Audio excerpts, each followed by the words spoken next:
Sick, poverty-stricken Americans are forced to live like Spartans.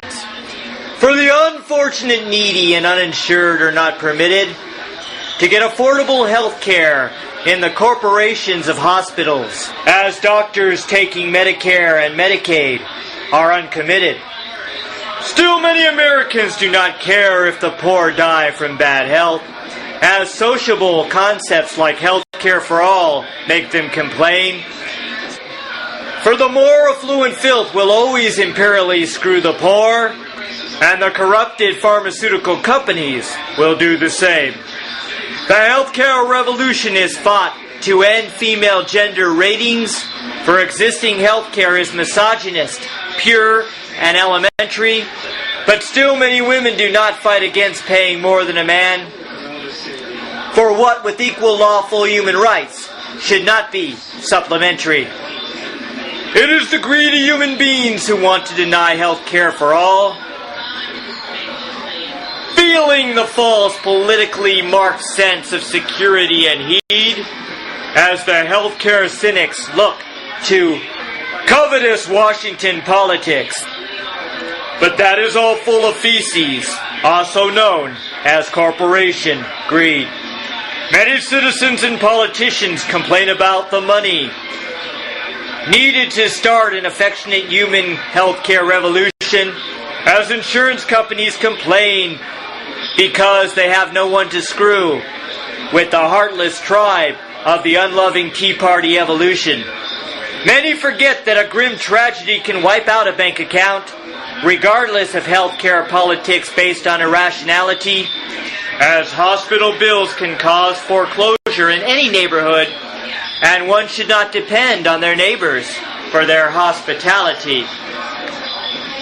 One would think America had a sense of responsibility, but the broken ones who cannot afford good health care are to ration, as most humans ignore kids living in cars next to mentally ill.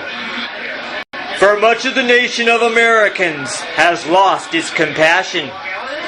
Many citizens turn to the morons sitting on the Supreme Court, who are corrupted by the drug company insurance overhaul, for they are products bought and sold, like pharmaceutical companies, with pull strings of puppets who laugh at the concept of health care for all. Yet still there are those who care when draconian measures are the rule, and when a corruptive doctor prefers gentle extermination, using morphine to wipe a poor patient subtly and quickly, as some caregivers refuse to give everyone good medication. Women with current special needs are treated with therapy, while the masculine doctors feed drugs that cut the lifespan by 2/3, as the revolution keeps women from becoming zombie drudges. For the politician and doctors commit their sins in manly herds. Women have been denied health care because of pre-existing conditions found in the diseases like the normal course of life called pregnancy, denying coverage for those who give birth through cesarean section, for the gluttonous insurance companies act contemptuously.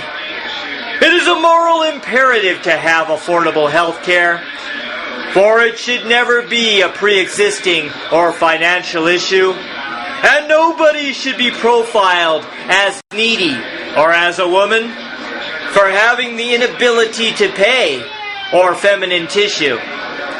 Some want to save the hospitals from becoming concentration camps, for death to the unpaid poor is more efficient for society, allowing the cruel doctors to groom a superior human race based on the atrocious, spiritless, monetary variety.